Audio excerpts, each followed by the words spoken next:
Hello, my name is Nick Bright, scholar of East Asian religions. And I'm Proven Paradox, a guy with a lot of questions. And you're listening to Bright on Buddhism, a podcast where we discuss East Asian Buddhism, answering listener-submitted questions from listeners just like you, and introducing concepts of Buddhism that you may or may not be familiar with in a casual, conversational setting. Enjoy. Here, the teachings of the Buddha have been around for quite a long time. Many people have come to many different interpretations and conclusions about it, and there have been lots of different traditions of ritual and practice. How did people initially understand the teaching? In the early years, people had not developed all of these different interpretations and traditions that you've mentioned. They differed in what they chose to read and study the most, and those differences resulted in the proliferation of different sects and schools that you refer to, but early on, these had not yet arisen.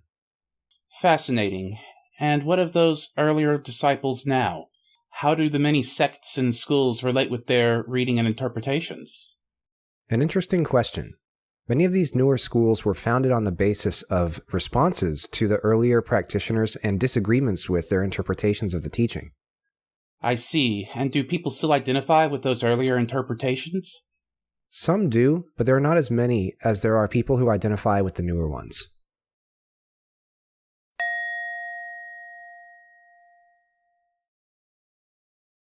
Hello and welcome to this week's episode of Bright on Buddhism. This week, we will be discussing the Nikaya schools. What were the Nikaya schools? What did they believe? What happened to them? We hope you enjoy. So let's get into it. What were the Nikaya schools? This is a term referring to pre-sectarian Buddhism and early Buddhist schools. Pre-sectarian is a term we use to describe the era early in a religion's particular development where sectarian divisions have not yet emerged. The term nikaya translates roughly to group or assembly, and it was originally applied to early Buddhist groups by Masatoshi Nagatomi, a Japanese Buddhologist who taught at Harvard University in the late 20th century.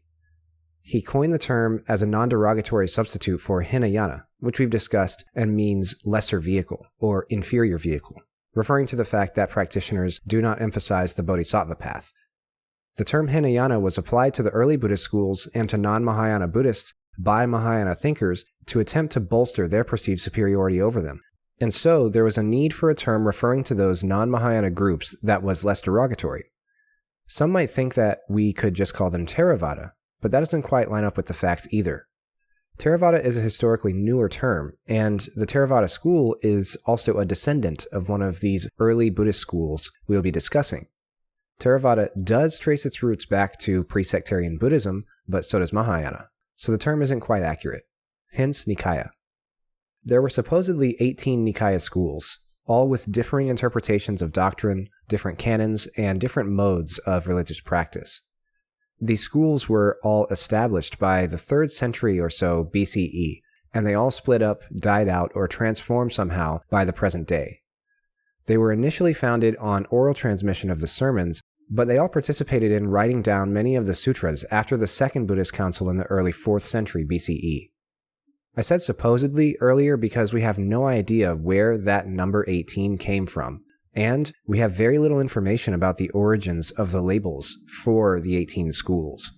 These schools did not actually identify themselves in this way, as sectarian distinctions and identities had not yet formed by the time that these labels were being attributed to them. Let me further explain. In the first 500 years of the Common Era, Buddhism made it over to China, and Chinese scholars, monks, and translators made pilgrimages to India to get texts and resources, make pilgrimages to the 4 sites, and receive various teachings from Indian Buddhists. When they reported on their experiences there, they found one sangha with members practicing at various monasteries all over India. However, these monastics in the sangha differed in terms of what they read and studied, leading to terms grouping them together or separating them according to these differences. However, they did not necessarily define themselves or each other in these terms. To make matters more complicated, during the time between the Buddha's death in the 5th century BCE and the turn of the first millennium, there were 3 or 4 Buddhist councils whose purpose was to make plans for how the Sangha would continue without Shakyamuni's guidance. These councils did not always end in total unanimous consensus. Disagreements formed, schisms occurred, and divisions in the Sangha that would later result in sectarian developments began to show. The first council was held within 1 week after the Buddha's death and was presided over by Mahakāssyapa, and we have an account of that council in the Parinirvana Sutra, which we have read and discussed. Its primary purpose was to distribute the Buddha's physical remains and settle on the canon of suttas, with Ananda being the one who remembered them all.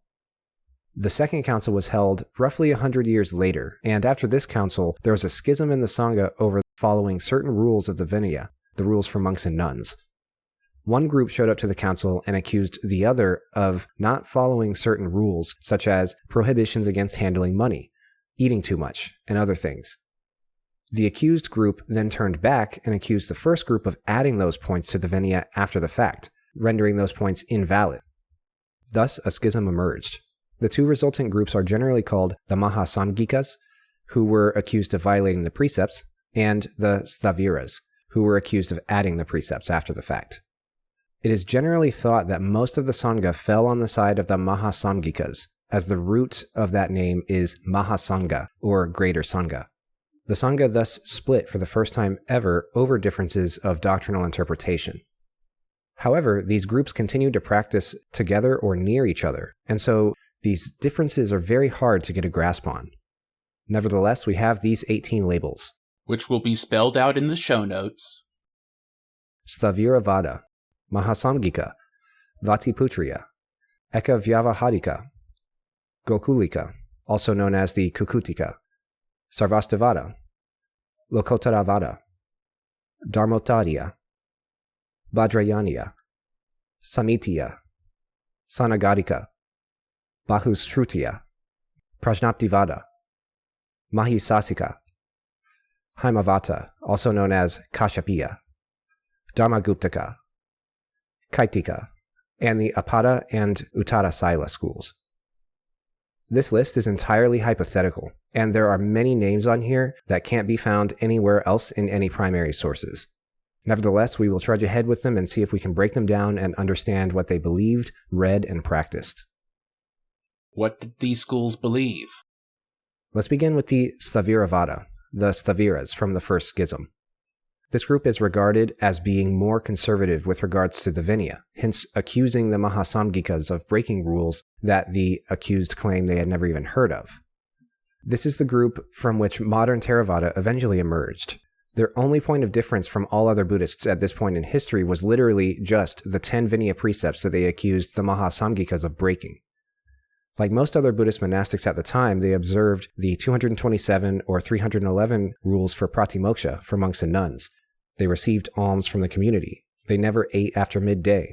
And they read and studied the suttas and meditated. They were ostensibly pursuing the Arhat path, at least to begin with, as no sharp distinctions between the Arhat and Bodhisattva paths had emerged at that time. They attempted to follow the letter of their preserved version of the Dharma law. From the Sthaviras emerged the Sarvastivadins, which we have discussed on the show before. This group is very historically significant and influential in the development of Indian and East Asian Buddhism. Though they emerged on the seemingly non-Mahayana side of the schism, they actually became very influential for both Mahayana and non-Mahayana Buddhism.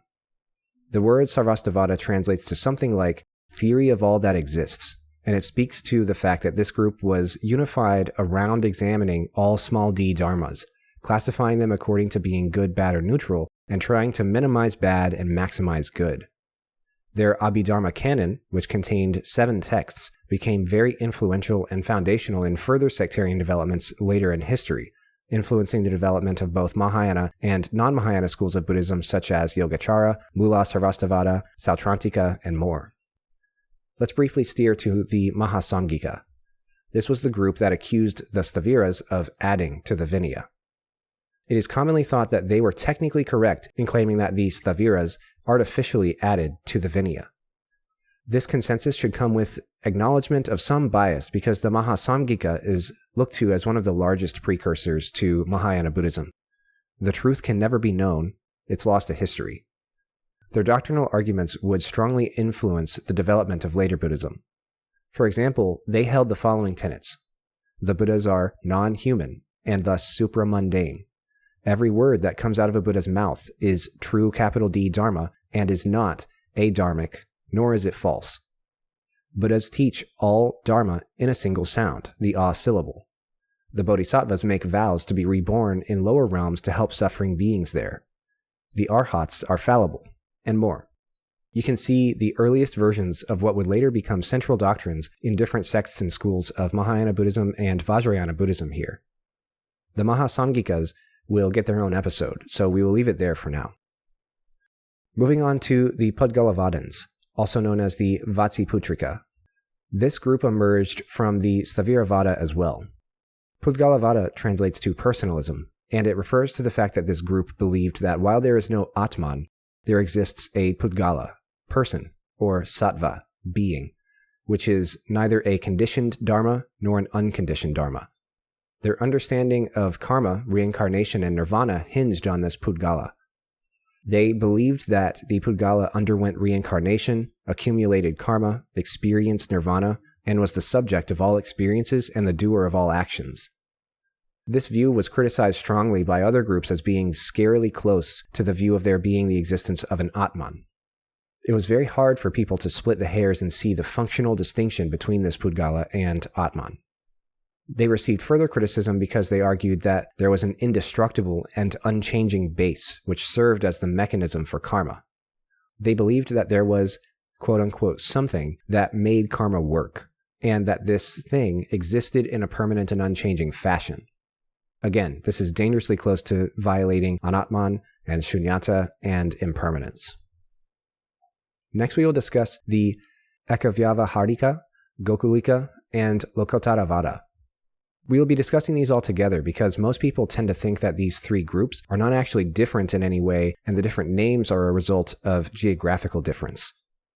These three groups were very similar to the Mahasamgika, but were distinct from them because they flourished in different regions of India. Whereas Mahasamgika was all the rage in Magadha, which is northern central India, these three were popular in different regions of the far northwest. Their main innovations would have to do with Pure Lands, twofold emptiness, and the three vehicles doctrine. They argued for the existence of innumerable Buddha kshetras, or Buddha fields, which we've discussed as being early versions of rendering what we now call Pure Lands. Pure Land Buddhism, or practicing visualization, meditation, and moral exertions to be reborn in a Pure Land, was popular in present-day Afghanistan around the turn of the first millennium, and those Buddhists were mostly Lokottavadins. The other two, the Ekavyavaharika and the Gokulika, also flourished in present-day Kush region and in Pakistan. They also believe in twofold emptiness, the emptiness of self and the emptiness of phenomena, which will come to be a strong point of emphasis for Mahayana later in history. Finally, they also believed in the distinction between three paths of practice, or the three vehicles, the Arhat path, the Pṛcchekā Buddha path, and the Bodhisattva path. They understood them to be in a hierarchy with Bodhisattva at the top and Arhat at the bottom, another important Mahayana doctrine.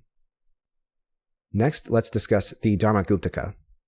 This school belonged to the Sthavira group as well, but they were in a difficult position because they rejected the Sarvastivadin version of the Vinaya on the grounds that the original teaching of the Buddha had been lost forever.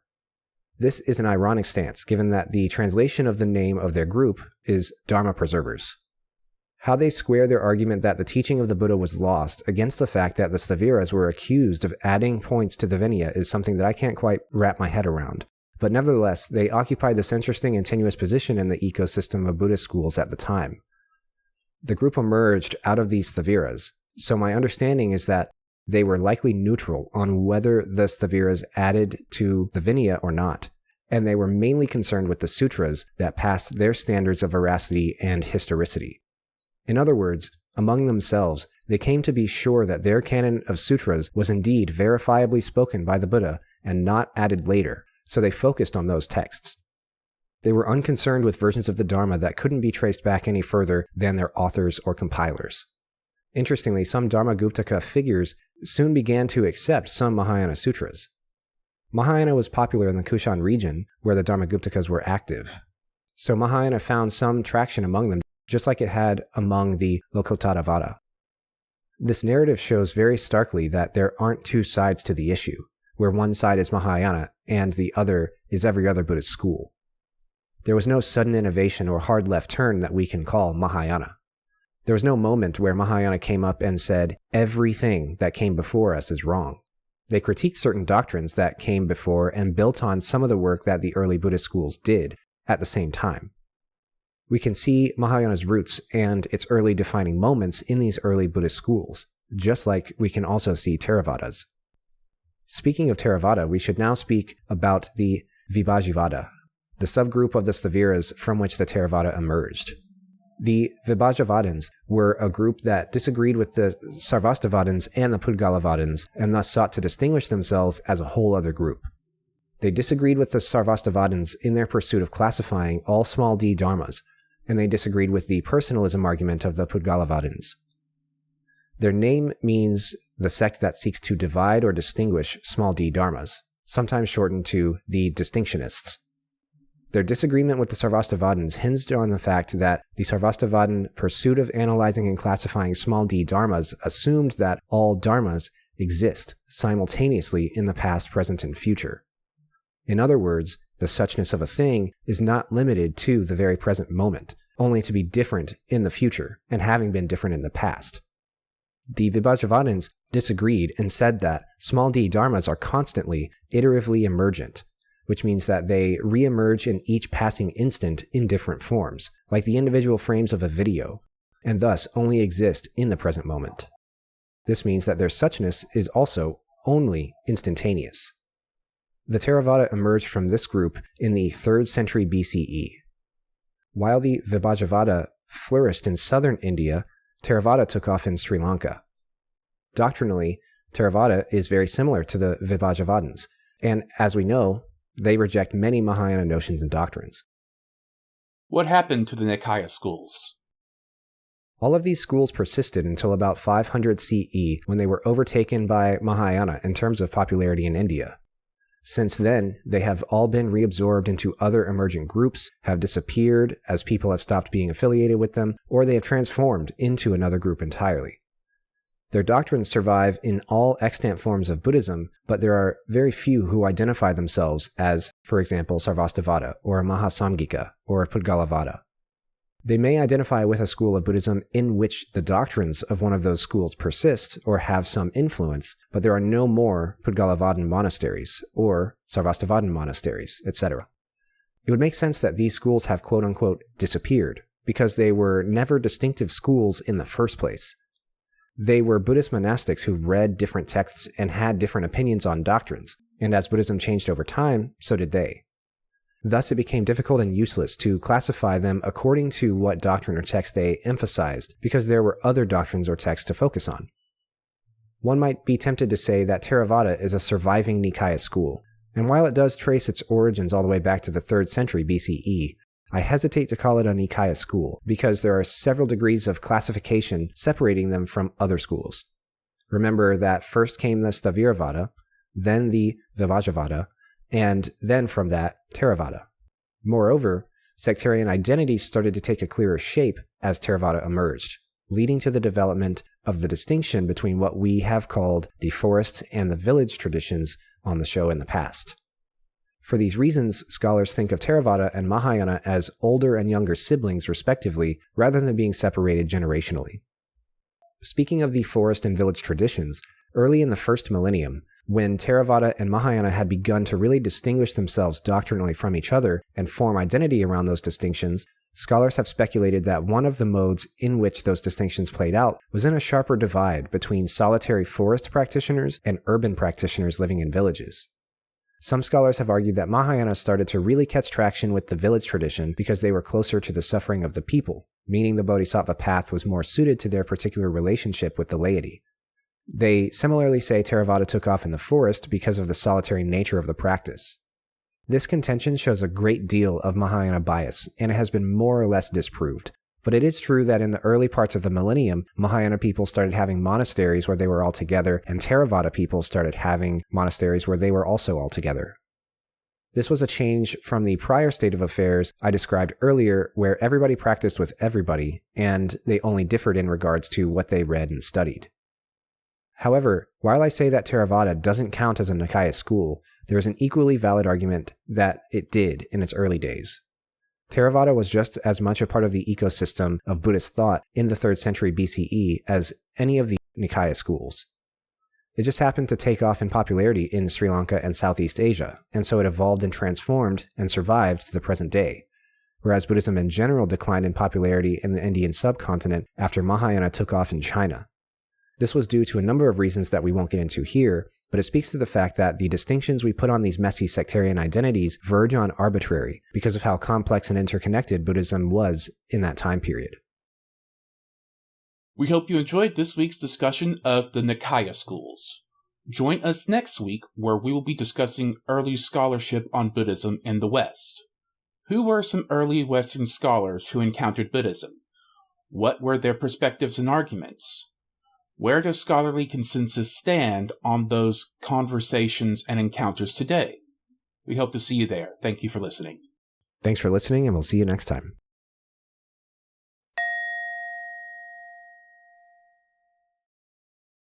If you like our show and you want to financially support it, we ask that you instead send that generosity to support a worthy cause. For now, we ask that you support victims of the floods that struck Central Texas in early July.